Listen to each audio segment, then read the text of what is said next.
નમસ્કાર મિત્રો, નવા વિડીયોમાં તમારું સ્વાગત છે। આજે આપણે વાત કરવાની છે ચંદ્રગ્રહણ વિશે। ખાસ ધ્યાન આપજો કે ચંદ્રગ્રહણ થતું હોય તે દિવસે શું કરવું અને શું ન કરવું જોઈએ। તો વિડીયોમાં મિત્રો બન્યા રહેજો।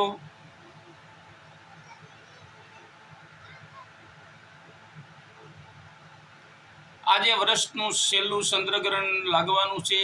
આ ચંદ્રગ્રહણ કુંભ રાશિમાં લાગી રહ્યું છે અને ભારતમાંથી સ્પષ્ટ રીતે જોવા મળશે। જાણી લો તેના દોષ પ્રભાવથી બચવા માટે ચંદ્રગ્રહણ દરમિયાન શું કરવું અને શું આપણે ન કરવું જોઈએ। આ વર્ષે 2025નું છેલ્લું ચંદ્રગ્રહણ આજે એટલે કે 7 સપ્ટેમ્બર અને રવિવાર લાગી રહ્યું છે। જેટલું તેનું ખગોળશાસ્ત્રીય મહત્વ છે તેટલું તેનું જ્યોતિષ અને ધાર્મિક પણ મહત્વ છે। હિન્દુ ધર્મમાં ગ્રહણ દરમિયાન કેટલાક કામ કરવાની ફરમાઈશ શાસ્ત્રોમાં કરવામાં આવી છે।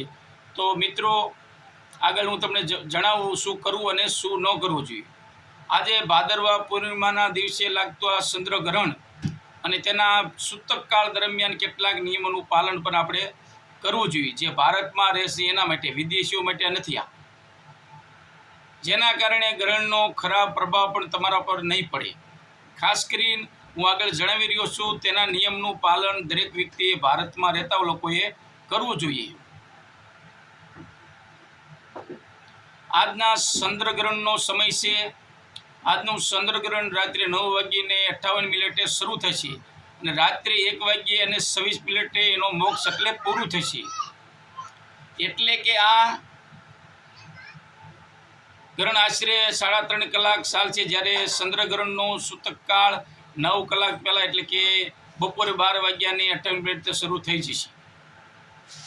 જેથી કરીને ભારત દેશમાં આ દિવસે 12 વાગ્યાથી રાત્રિના 9 વાગ્યા સુધી બધા જ મોટા ધાર્મિક સ્થળો છે, મંદિરો છે, એ બંધ કરી દેવામાં આવશે।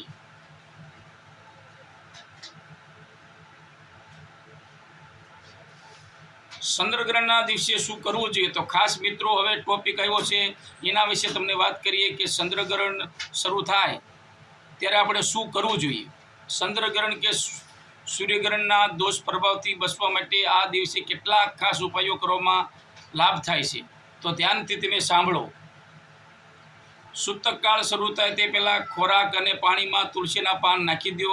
કોઈ લોકો ગામડામાં રહેતા હોય તો એ ડાભડો નાખી દેશે, જેથી એ બગડે નહીં। ગ્રહણ દરમિયાન ભગવાનનું સ્મરણ કરવું, મહામૃત્યુંજય મંત્રનો જાપ કરવો। જો તમને ગુરુએ મંત્ર આપ્યો હોય તો એ મંત્રનો પણ જાપ કરવો। ગ્રહણ બાદ અવશ્ય સ્નાન કરવું જોઈએ, ખાસ કરીને તો ઠંડા પાણીથી સ્નાન કરવું જોઈએ અને ગરીબોમાં દાન પણ કરવું જોઈએ। ચંદ્રગ્રહણના દિવસે ચોખા, દૂધ, ઘી, સફેદ વસ્ત્ર અને ચાંદીનું દાન કરવાથી ચંદ્રદોષ દૂર થાય છે। ગ્રહણ સમાપ્ત્યા પછી સ્નાન કરી ઘરમાં ગંગા જળનું છંટકાવ કરવો, જો હોય તો, નકર તો ગૌખલ તો હોય જ તે બધાના ઘરે। ચંદ્રગ્રહણ દરમિયાન શું ન કરવું જોઈએ, હવે ન કરવાના નિયમો પણ છે। ધર્મશાસ્ત્ર મુજબ ગ્રહણ દરમિયાન નકારાત્મક શક્તિનો સક્રિય થતી હોય છે અને વાતાવરણમાં નકારાત્મક ઉર્જાનો પ્રભાવ વધી જાય છે। એટલા માટે આ સમયમાં કેટલાક કાર્યો કરવાની મનાઈ કરવામાં આવી છે। કેવા કાર્યો ન કરવા જોઈએ? સૂતકકાળ શરૂ થતાં જ મંદિરોમાં દાર બંધ કરી દેવામાં આવે છે અને ભગવાનની મૂર્તિને સ્પર્શ કરવો નહીં। તુલસીના છોડને પણ સૂતક દરમિયાન સ્પર્શ કરવો નહીં। ગ્રહણ પૂરું થયા પછી સ્નાન કરી ભગવાન અને તુલસીનો સ્પર્શ તમે કરી શકો છો। ગ્રહણના દિવસે નકારાત્મક વિચારો ધરાવતા લોકોથી દૂર રહેવું જોઈએ। જે તાંત્રિક વિધિઓ કરતા હોય ને એનાથી હંમેશા દૂર રહેવું જોઈએ। કોઈ સાથે ઝઘડો કે તર્ક કરવો નહીં। આ દિવસે પૈસાનો વ્યવહાર પણ કરવો અને ટાળી દેવો। ગ્રહણ દરમિયાન દાંપત્ય સંબંધ બનાવવાનો ખૂબ જ અશુભ માનવામાં આવે છે।